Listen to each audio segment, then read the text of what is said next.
All right, in this lesson, we're going to be looking at exponential growth. Exponential growth is an exponential function that has a variable in the exponent, and the base of the exponent for exponential growth equations, the base is a constant that is greater than 1.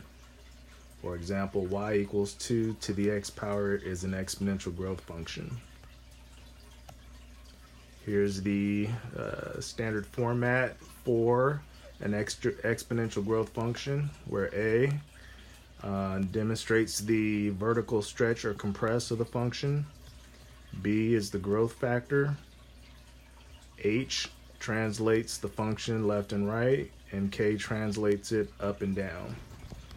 So if we were to graph the function y equals 2 to the x power, we could just plug in -1 for the x, 0 and 2, and we get a representation of what the graph would look like. Notice that the asymptote is y equals whatever k is. So for this function, k is equal to 0. So the asymptote for this function is the x-axis. An asymptote is a line or a curve that approaches but never intersects the actual graph. The asymptote is the line that the curve approaches, but it actually never touches it. The domain for all exponential growth functions is always all real numbers. The range is it's all the values that are greater than the k value, unless it's reflected, and you can know that it's reflected if a is negative. If a is negative, then the graph is going to be vertically reflected, and then the range would be, it would go from -infinity to whatever the k value is.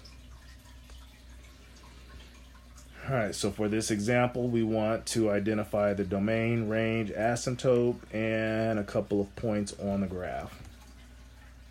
So let's start with a, b, h, and k.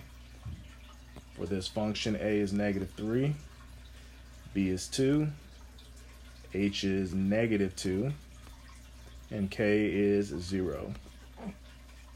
The domain is always all real numbers, and the range is going to be, since a is negative, it's going to go from -infinity to whatever k is, 0.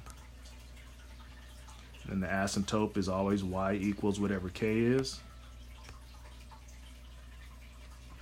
And then we're going to choose the coordinate, x coordinate -1.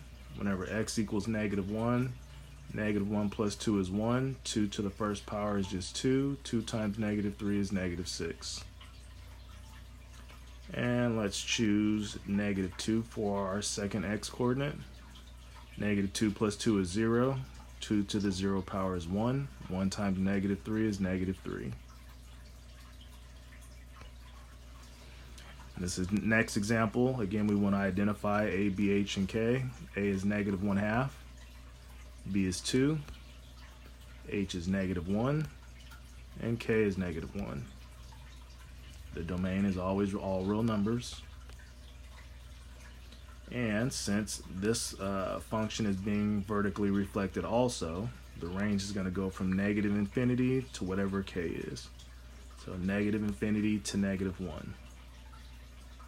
The asymptote is y equals whatever k is, so y equals -1. And then now we want to describe how the function is being transformed. The negative is going to vertically reflect it. The 1/2 is going to compress it vertically by a factor of 1/2. The +1 in the exponent is going to translate it to the left 1. And then the -1, which is the value of k, is going to shift it down 1.